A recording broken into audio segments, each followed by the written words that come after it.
Hi, I'm James Falk. This is Headline Humboldt. Thanks for joining us. From the top of Humboldt Hill, we bring you tonight's episode. Millions of Americans these past several weeks have been watching the hearings in front of the House of Representatives' January 6th Investigative Committee. Last night, the committee held its 8th hearing and heard from witnesses about the 187 minutes of inaction between Trump's speech on the ellipse and when he finally took to the White House Rose Garden to praise his followers and offer his love, even as he finally told them to go home. Much attention was paid this week to the power of the oath, how such an oath was honored by hundreds of police officers and others that day, people who put their lives on the line to protect both Congress and the constitutional process that was underway. This was then compared to the actions of former President Donald Trump and his cronies, who blatantly ignored their oaths and pursued their own interests, even as the nation teetered on the edge of chaos. This discussion is emblematic of our nation's ongoing struggles. Too many people in public service and even in private life have abandoned the idea of honor and integrity in favor of material gain and personal indulgence. It seems to me that the future of our country will ultimately rest on how committed the legions of soldiers, police officers, politicians, civil servants, and bureaucrats are to putting the interests of the country ahead of their own, them and everyone else. We've all watched presidents place their hand on the Bible and repeat the presidential oath. It's an easy thing to say. They even give you the words. But to actually lead a life of service, honoring tradition and sacrifice while putting yourself second, this has become a rarity as the culture continues to emphasize the individual's needs over that of the collective. We've become a society that only celebrates those that pile up the most stuff, beat down their competition while expressing opinions we agree with politically. Anyone can do that. Real heroes, to me, are those who defend the system and hold up the foundations of our democracy, no matter which faction reigns supreme in that particular moment. At least January 6th has made those distinctions abundantly clear to everyone. It's up to us, however, to make them matter. For the interview tonight, speaking of democracy, we interviewed two folks who are putting forth a new county initiative to reform the general plan and protect people and the environment, from industrial-sized cannabis grows. Mark Thurmond and Elizabeth Watson, thank you for joining us. Thank you for having us. Thanks for having us. So you guys have done the Humboldt Cannabis Reform Initiative, and you're in the process now of gathering signatures, is that right? We are. So let's first talk about how you guys got involved in this issue and how it became personal for you. Elizabeth, do you want to start? Or Betsy? Yes, we both live in Neeland, and there have been for the 30 years I've lived there, cannabis grows, and good neighbors for the most part. And with the legalization and the green rush, we've ended up with a number of very large ones. And last fall, a person wanted to open yet another large one. And we had a community meeting and discovered there was really nothing we could do about it. Now, when you say large, how large is large? The last one was 44,000 square feet. Can you give me a sense of what the scope of that is? I mean, if you were to say, imagine this as 44,000 square feet. What is a third of an acre? Oh, more than that. By the time you add, there were 55,000 gallon water tanks, plus a water collection, plus all of the hoop houses. Wow. And so there was no process for you guys to review that? Is that because they were principally zoned for that? There were 3 properties contiguous to this 40-acre, and they were notified. But anyone else wasn't? No. And it's near the school. Oh, yeah. It's not within the legal distance that you can't put a school in, but it's close to it. Yeah. Now, you guys described for me before the show a little bit of the process. Let's go through that. You guys first tried to contact your supervisors to lodge some concerns, right? And our supervisor, Mike Wilson, was immediately responsive and came to a community meeting at the school with John Ford, the planning director. And they were explaining the laws and how they pertain to this, and Rex Bone shows up and explains to us that what we really should be wanting are 50 to 100, that's a quote, 50 to 100 acre grows like they have in Lake County. Why would he say that? Do you know? I don't know. I mean, he basically said that you should have bigger grows than what you're already concerned about. Yes. Through this whole process, we have stuck to a rule that we have in the group we're working. We do not demonize anyone. Yeah, absolutely. We'll quote them. But Yeah. Sometimes that's enough, right? That ultimately you found out that process wouldn't work, right? So then that led you to the next step. How did you get there? we checked into the possibility of suing. This is 150,000. You'd have to do it for each one. So that's just financially not doable. Yeah, so, because basically if you were to win that suit, that would only affect that one project. Right, and the any next future one- projects would have to be sued again. Yep. Wow. So we settled on the initiative process. Yeah. And so how long have you guys been working on it? I have been working on it since September 21, and I would suspect you would. Yeah, maybe months less than that, yeah. So how has that been so far? How's been the process of gathering signatures and support, Mark? How do you think it's been going? Well, I think it's going well. We have had some pushback. We've had some difficulty with stores allowing us to petition because it's a political issue. So we don't get the exposure. Now with the summer, we have farmers markets and a few other venues that have come along. It's interesting, you know, as we were preparing the initiative, we interviewed a lot of people, and we found that the problems that we experienced were ubiquitous in the county. Yeah. And some were even worse. I mean, and I'm not going to go into all the terrible things that we heard about. And we're hearing more of that. So we hear outrage, and we hear anger, and we hear hopelessness. people, they're anxious, some are anxious, very anxious to sign, and then they want to spend 5 minutes unloading all the complaints and the disappointment they have in our officials and the process. And some won't sign because they say, you're not going to get anywhere. Nothing will happen. So how many signatures do you need? You need 5,000, 5,500? 5,189. And that's verified, right? So you actually need more than that? Right. And we want to do 6,000 to 7,000. We're well on our way. Yeah. So let's talk about what this is and what it isn't. I mean, in some media, it's been characterized as being anti-marijuana, anti-growing, but you guys say that that's not what it's actually about. No. It's actually trying to just make that more sort of neighborhood-friendly and more reactive to people who are already in place in these places, right? Yeah, we're not I'm not a hypocrite. I am not anti-cannabis.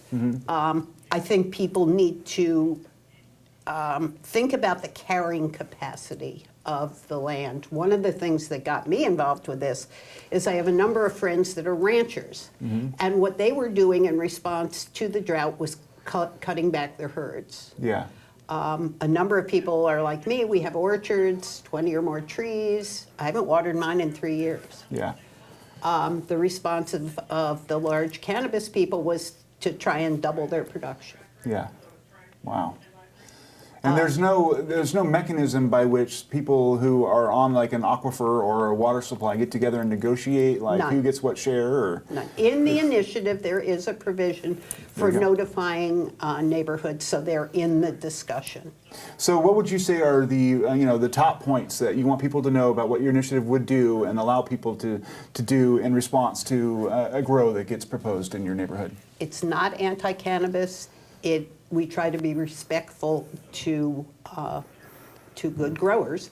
It caps the number of them. We think 1,100 or more is enough. And it At the current amount, or yeah, well, nobody knows the current amount. That's part of the problem. Yeah. But somewhere over 1,000. Yeah. And we want to cap the size. Yeah. How did you arrive at the size that you chose for the initiative? Do you want to take that one? Well, we consulted with some growers and growers associations, and that was the number they came up with, 10,000 square feet. Now, one of the issues that you mentioned also in the initiative is the environmental impact of marijuana grows. What concerns you about the impact from you mentioned water, but are there other concerns that you've seen or heard from folks that should be noted and people should consider? We hear, I just recently from people signing, I'm hearing a lot about certainly water, but also soil in the streams, fertilizers, things like that. Rodenticides. Rodenticides. Some people complain about the lights being on all the time. You get night light pollution, a lot of noise from generators running 24/7, dust, and many people are concerned about a potential criminal element that's attracted to some of these grows, especially now with the price as it is and so many growers selling on the black market out the back door in order to make a living. Is there any sense that I mean, some people might argue that what we're in right now is a transition period, that we've had this legalization process underway and we're still kind of settling out, and that given 5 years, some of these issues might take care of themselves. Do you give that any credit or not? We hear that a lot from people that don't want to sign. They'll just say, doesn't do any good. But what we do see happening is outside investors. And they can afford to lose money or at least not make any money for a few years. They're betting on the feds are going to legalize. And then we're going to have big corporate grows. And they're buying up the little ones and waiting. And the Planning Commission seems to have no problem at all with granting expansions. So I think it could, the market is not going to take care of it. That's an old saw, and we ought to be over that one by now. I think we need to be, proactive and be thinking about the land that we live in, the country. I mean, this is unique. Humboldt County is unique. I've lived in many places in the world, and I came back here. Originally here since '53. This is the best place in the world I've ever found. I agree. And it's, it's not as good as it used to be. And not that it'll ever get back to that, but we need to figure out a way to balance, our environmental needs and sustainability environmentally with those economics. And some people refer to the current cannabis situation as the economics of greed. That everybody's got their finger in the pie if they can. So we need to come up with a way that really stops the hemorrhage. And that's what we think that the first provision does by capping the number of permits and acres and limiting the size. And we think that, and we've been told by many, especially growers, that this is consistent and compatible with what they would like to do in developing the small scale varietal, sort of if you want to call it the craft beer, craft marijuana market. And that the cannabis isn't, it's as if some people think the only trick pony in Humboldt is cannabis, and there's lots of other things that we can do in this county. So that's really what was motivating this. We have really important social impacts that need to be addressed. We have people who've spent all their life's earnings out in the building a place out in the country, and that's where they're going to spend their last time, their retirement. And then next thing they know, this huge industrial complex has moved in, and they've lost it all. They lose their water. They have to share the road with crazy drivers and put up with the smells and the dust and the light pollution, and it's really hurting the rural environments. Livestock producers and others, not just those of us who have our 2 or 3 or 40 acres. Is there any sense that you've been judged for bringing this forward in this community? I mean, marijuana is the sacred cow, right, to a lot of folks. It's like, for a long time, it was like marijuana is going to save the Humboldt County economy. Well, some growers are supportive. Smaller growers with special genetics. I mean, this is Humboldt. So some growers have said to us, you should have done this 10 years ago. This should have been from the beginning. I think it's people that have their cannabis pony hitched to the expansion cart. I see. That are upset with us. That are waiting for a liftoff point or whatever. And I can understand with the price the way it is, especially for younger people that probably still owe a lot of money, I understand their angst. But I think that people that are already licensed think that this is going to affect them. And if you've already got a permit, it really isn't going to do that much to you. Yeah. Even the mandate on roads or the one on generators, the county and state are going to do that to you anyway. We just got that from them. Yeah. And put it in there. So I think the people that are already licensed are going to be fine. If this goes through, I think licenses for fallowed farms should probably be more valuable. Sort of like liquor licenses. One goes out in a watershed, then there's room for another one. Yeah. What's interesting about that is that some of the growers are complaining that there are too many licenses available already, and they blame that, and I think rightfully so, on the fact that there's a flooded market right Yes. now. There is no real market to sell outside of California, which is problematic for them. But then you add the fact that for a while it seemed like a lot of people were getting licenses, and all of a sudden there's way too much cannabis and no one to buy it.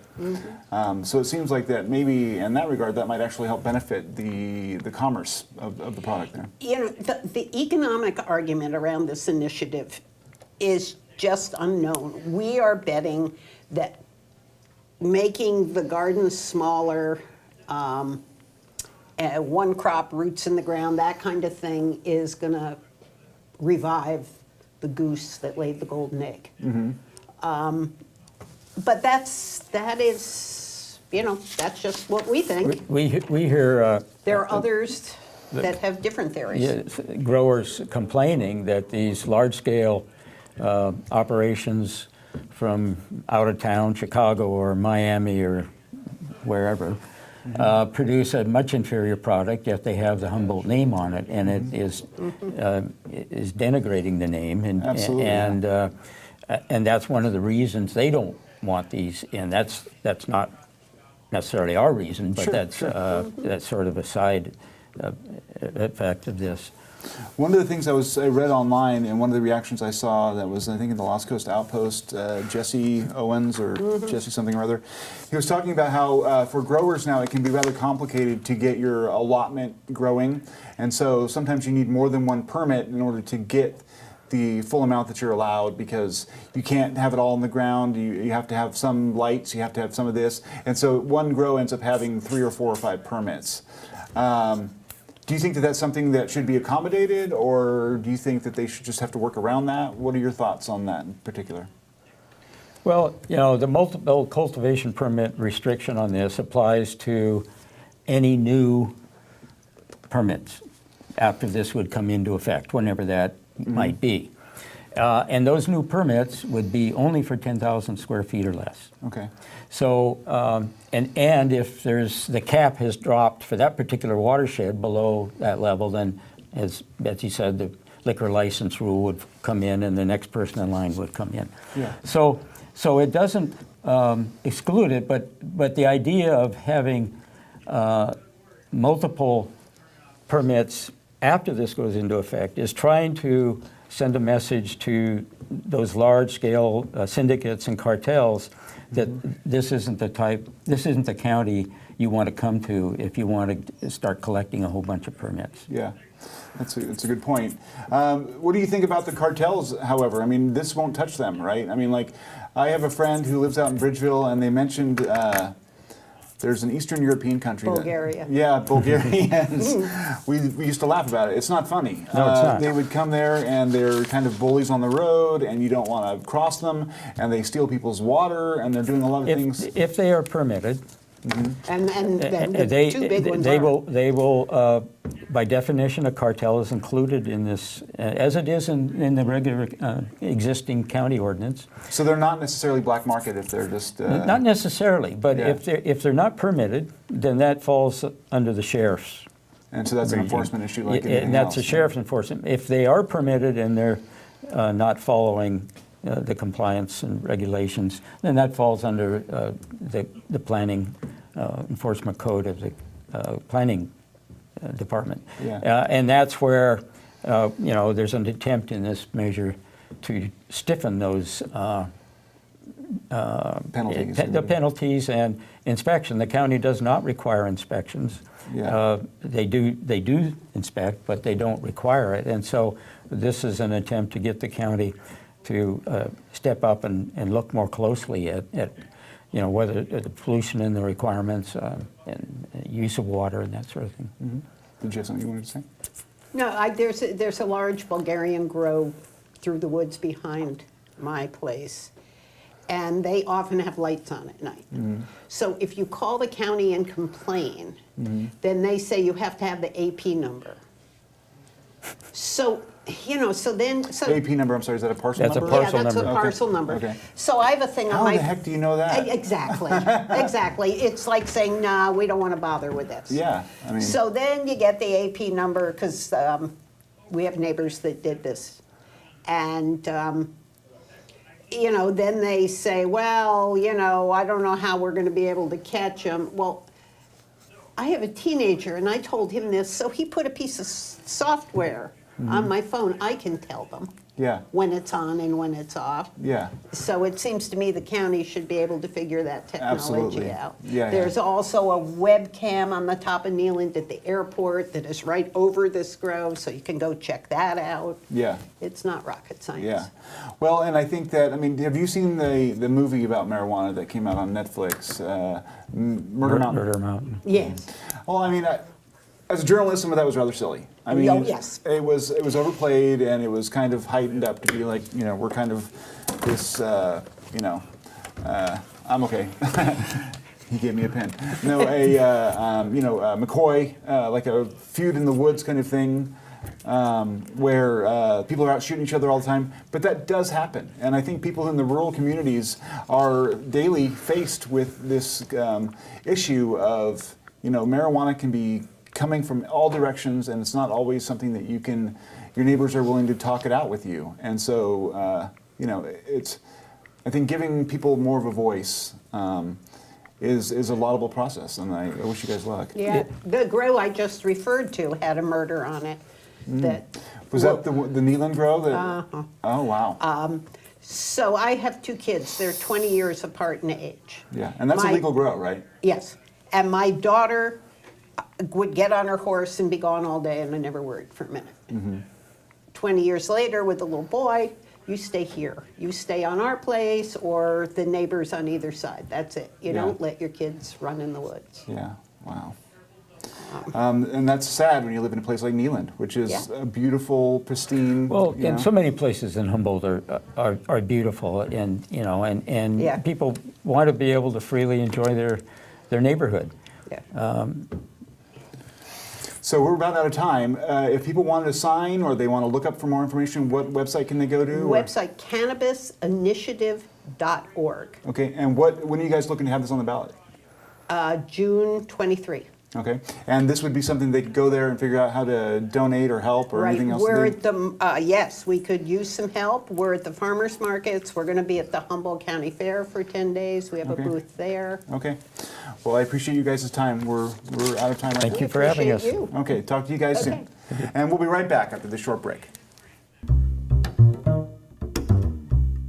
The policies that were enacted to control the eviction crisis were unprecedented. From Frontline and Retro Report, in states across the country, the fear of being evicted during the pandemic. Patchwork of eviction policy. Much of a tenant's experience was completely dependent upon the zip code that they lived in. I need to see that our government cares equally about landlords as they do with tenants. These are not deadbeats. These are people that had jobs, that felt secure. So it's just not.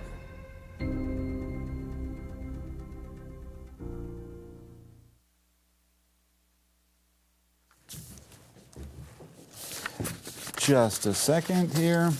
Two men have been arrested after fleeing from deputies during a traffic stop and later firing on them with an AK-47. On July 20th at about 7:20 p.m., a Humboldt County Sheriff's deputy near Fairway Drive located a vehicle wanted by the Eureka Police Department. Deputies attempted a traffic stop on the vehicle, which failed to yield and ultimately led authorities on a chase through the Pine Hill community. As the chase unfolded, the men in the car reportedly fired on officers at least 2 times, ultimately prompting officers to fire back. No one was hurt in these exchanges of gunfire. The suspects finally wrecked their vehicle at the intersection of Boone Street and Harrison Avenue, where 3 people were taken into custody. Police have identified 32-year-old Jared Eli Aubrey of 45 as the primary suspect. He is currently on parole for firearm possession convictions, in addition to convictions for assault, battery, and the sale of controlled substances. Police say he has an extensive criminal history involving multiple violent offenses. Aubrey's was a passenger in the vehicle, and police believe he used a semi-automatic AK-47 with a detachable high-capacity magazine to shoot at officers. It was recovered at the scene. He will be charged with attempted murder, among other charges. The driver of the vehicle has been identified as 27-year-old Derek McCown of Eureka. He, too, is currently on parole for multiple firearm possession convictions, in addition to convictions for assault, battery, and the sale of controlled substances. Police say he has an extensive criminal record involving multiple violent offenses. Excuse me, I repeated that. Okay, so he too is currently on parole for vehicular manslaughter conviction and was found to have an active warrant for violation of his parole. He is being charged with evading a police officer and violating parole. A third occupant in the vehicle was detained, interviewed, and released at the scene. The 2 sheriff's deputies involved in this incident have been placed on administrative leave while the county's critical incident response team investigates the shooting. The Eureka City Council this week voted to demolish a Eureka landmark that has long been a weird piece of eye candy on Broadway near Harbor Lanes. The dolos, which looks like a gigantic Jack Kids toy, has been stationed outside of what used to be the Eureka Chamber of Commerce building. The oddly shaped hunks of concrete are used to break waves and ease their power to pummel the coastline. The city has since sold that property to a hotel developer who has expressed zero interest in keeping the dolos where they are, or where it is. The council briefly discussed moving the artifact, but the cost of $50,000 to move the 42-ton object is prohibitive. Demolition and removal, on the other hand, will only cost the city an estimated $10,000. While the council voted 3-1 to approve demolition, with Councilwoman Katie Moulton opposed, Councilwoman Natalie Arroyo committed herself to seeking out other possible solutions. She admitting to having 3 dolos-themed works of art in her house. I will also try to find some options in the next couple weeks and see if there's any other takers or creative thinkers about how to move it. I think we find a way to pay for so many things. And this, I know $50,000 seems like a large expense, but it's something that is irreplaceable. There is no way that we will ever get another dolo. And it is so iconic to the shoreline, to coastal preservation, to our bay entrance, that I think it would be a real shame to lose it. And yeah, it is irreplaceable. There's no way we could ever possibly get another one. So I would oppose demolishing it. Remember, if you have a gripe about Humboldt County, an issue you'd like to see us cover, you can share that with us via our new email, what'swrongwithhumboldt@keet-tv.org. We'll collect those ideas, and once a month we'll be doing a series, What's Wrong with Humboldt and How Can We Fix It? It'll be together with Linda Stansberry, and if you want to watch what we do there, you can check out last week's show now on YouTube. For now, we're fresh out of news. Stay tuned, stay informed.